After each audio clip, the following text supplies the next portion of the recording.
Jadi kejadian ini tuh sekitar tahun 2010. Ada 4 orang cewek, namanya Mira, Jenna, Bita, sama Jasmine. Mereka baru masuk SMP dan jadi kenal karena satu pesantren. Jadi pesantren kan kayak asrama gitu ya. Nah, jadi mereka tinggal di sana tapi sambil sekolah. Di sana tuh mereka nggak dibolehin untuk megang HP. Jadi HP mereka dikumpulin ke gurunya dan boleh dipakai kalau keadaan urgent aja. Nah, jadinya mereka harus bersosialisasi banget kan di sana.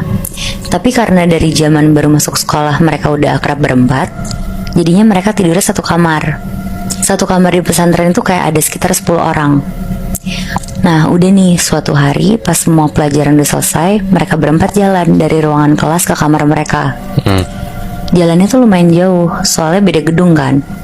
Pas udah sampai kamar mereka sekitar jam 5, Jasmine nyeletuk. Tahu nggak? Kemarin aku bawa ini dari rumah. Terus Jasmine ngeluarin papan game, kayak game Ouija gitu. Kalian tahu kan?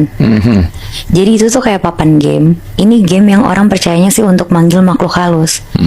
Jadi lo naruh tangan lo di atas kayunya, terus nanti kayu yang dipegang tuh bakal digerakin sama makhluk halus.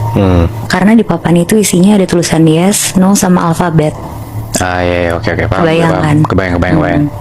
Yang kayak tangan lu gerak sendiri gitu kan. Iya bener. Terus kayak kesannya tuh kayak si tangan lo ini digerakin sama makhluk halus itu ya. Iya bener. Ya, oke. Terus. Nah, terus si Jasmine bilang, nanti malam jam 12 kita main ini yuk berempat. Mira, Jenna, sama Bita seneng banget ngeliat itu. Bukannya takut, mereka malah bilang, wah seru banget Jas, ayo. Tapi jangan bilang-bilang yang lain kali ya, soalnya kalau rame gak seru. Akhirnya mereka sholat maghrib, terus tadarusan, abis itu lanjut sholat isya. Mereka ngobrol-ngobrol sambil ngerjain PR mereka. Pokoknya berusaha killing time buat nunggu jam 12 itu. Nah, pas udah jam 12, Jasmine ngeluarin papannya.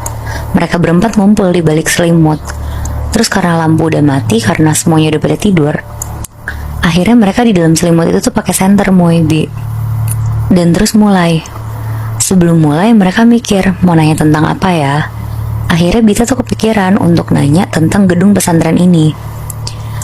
Tanya aja gedung sekolah kita berhantu nggak? Akhirnya yang lain setuju. Terus ditanya sama Bita, apakah gedung sekolah ini berhantu? Tiba-tiba tangan mereka ketarik ke arah atas, terus gerak lagi ke arah kiri, ke arah tulisan yes. Tapi Mira bilang, apaan sih, ini mah digerakin sama Jenna, yakin aku. Terus Jenna bilang, enggak Mir, sumpah aku diem aja. Pokoknya di situ jadi main tunjuk-tunjukkan. Dan semuanya juga nggak ada yang ngaku di saat itu. Terus karena Mira nggak percaya, Mira bilang, ya udah coba Jenna, kamu sendirian yang tangannya di kayu. Akhirnya Jenna sekarang yang gerakin sendirian.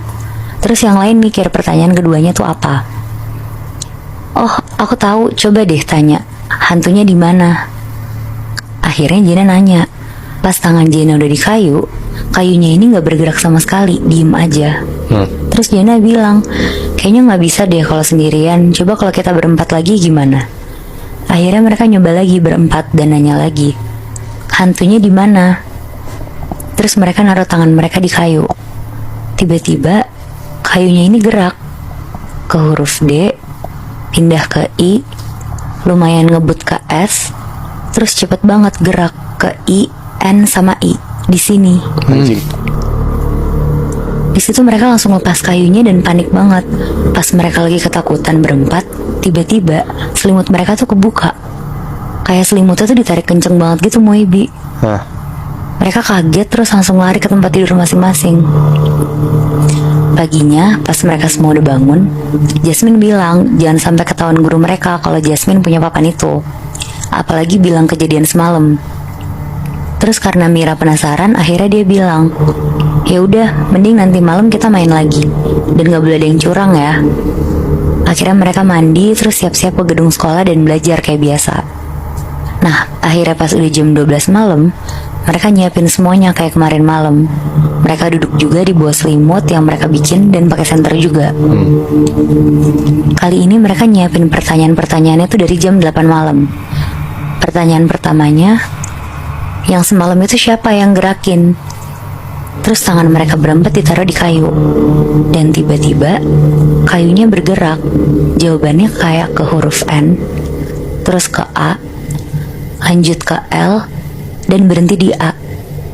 Nalah. Iya. Nah di situ Jena bilang, weh, Nala. Di situ mereka berempat tuh merinding banget tapi nggak percaya juga. Akhirnya dilanjutin. Bita nanya, Nala siapa? Pas mereka naruh tangannya di kayu, nggak gerak sama sekali. Berkali-kali ditanya juga nggak gerak. Akhirnya mereka ganti pertanyaan. Halo Nala, Nala maaf ya kita ganggu. Nala mau nggak kenalan sama kita? Di situ mereka diem, nunggu kayunya gerak. Akhirnya kayunya gerak ke huruf M, A, terus U. Ya ampun. Pas abis berhenti di huruf U, tiba-tiba senter mereka mati. Terus mereka dengar ada suara kayak orang loncat-loncat di tempat tidur. Oh shit. Kayak bunyi per gitu kan, ngik ngik gitu kan. Mereka berempat diem. Makin lama suara loncat-loncat ini tuh kayak makin deket ke mereka. Kayak loncat tapi pindah-pindah kasur. Kayak yang makin lama makin deket ke mereka gitu loh. Pas suaranya udah deket banget, tiba-tiba ada suara anak kecil di kupingnya Bita ngomong, katanya mau kenalan. Oh shit. Wah, di situ mereka berempat nangis-nangis, istighfar, teriak-teriak, sampai selimut mereka dibuka sama teman-teman di kamarnya dan lampunya tuh dinyalain. Akhirnya mereka berempat ketahuan sama teman-temannya kalau mereka lagi main papan Oija. Besokannya teman-teman sekamarnya ngadu ke gurunya kalau Mira, Bita, Jena sama Jasmine tengah malam main papan Oija dan ketakutan karena katanya ada setan yang muncul. Terus mereka berempat dipanggil ke ruang guru dan dimarahin sama guru mereka. Dan papan Oijanya tuh disita. Di situ jujur mereka berempat kapok beneran. Dan Bita ngomong ke gurunya kalau mereka disamperin hantu namanya Nala. Pas denger itu gurunya tuh marah banget dan mereka dapet hukuman. Karena itu kan pesantren ya Moy, Bi. Jadi mainan kayak gitu kan nggak boleh dong ya di Islam. Jadi mereka tuh dihukum. Disuruh piket kebersihan selama seminggu, sama mereka berempat ditaruh di satu kamar. Isinya tuh bener-bener cuma mereka berempat aja. Di situ mereka disuruh ngafalin Al-Quran dan boleh balik ke kamar pas udah hafal ayat-ayat yang disuruh hafalin. Nah pas udah malam, Bita bilang ke semuanya kalau dia ngerasa badannya tuh demam. Pas dipegang sama Mira, bener badannya tuh demam. Terus akhirnya Bita disuruh tidur duluan sama Mira dan yang lain. Jadi posisi kamar baru mereka tuh ada satu kasur gede untuk mereka tidurin dan kamarnya tuh sempit posisinya. Oh jadi satu kasur berempat. Iya. Oh. Nah pas Bita udah tidur, gak lama yang lain tidur juga. Terus sekitar jam 2 pagi, Mira kebangun karena dengar ada suara orang nangis. Karena posisi tidurnya Bita paling pojok dan sebelahnya si Bita tuh Mira, jadi posisi Mira tuh ngebelakangin Bita. Jadi Mira berusaha nengok ke belakang kan karena sumber suaranya dari Bita. Pas Mira nengok ke Bita, Mira ngeliat Bita posisinya duduk sila sambil kepalanya miring dan senyum ngeliatin Mira. Di situ Mira kaget dan berusaha goyang-goyangin Bita. Bita sadar Bit. Terus Bita malah senyum pakai gigi ngeliatin Mira sambil kepalanya miring. Di situ Mira teriak-teriak, Astagfirullah, Astagfirullah, biar Jena sama Jasmine tuh bangun. Pas Mira teriak, Bita ngedeketin badannya ke Mira. Posisi mukanya Bita di depan mukanya Mira. Kepalanya miring ke kanan, miring ke kiri, sambil ngomong, Astagfirullah, Astagfirullah. Oh shit. Di situ mereka bertiga lari keluar kamar buat manggil guru mereka. Dan pas guru mereka masuk buat nyamperin kamarnya, Bita udah gak ada. Akhirnya mereka bertiga sama gurunya nyari Bita muter-muter, ngecek-ngecek ke kamar yang lain, tetap gak ada. Sampai akhirnya gurunya ini tuh bilang, jangan-jangan di gudang. Mereka semua jalan ke gudang, posisinya di pojok sederet sama ruangan kamar mereka tadi. Pas mereka buka gudang, ternyata benar ada Bita, posisinya pingsan tiduran di gudang. Akhirnya gurunya langsung bawa Bita ke kamarnya, dibaca-bacain doa. Dan pas Bita sadar, Bita dikasih air putih yang udah dibacain doa sama gurunya.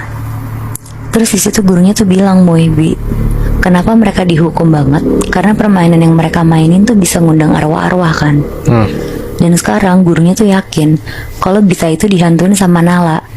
Nala itu tuh korban bully di pesantren 3 tahun lalu. Nala meninggal karena dipukulin teman-temannya di gudang itu. Oh shit. Anjing Bi, sebenernya percaya nggak percaya sih mainan Oija ini bisa ngundang setan ya. Tapi menurut gua kalau misalnya emang beneran ada salah satu korbannya kayak si Bita ini sampai kerasukan sama arwah Nala, kayak ini papan beneran ada setannya nggak sih?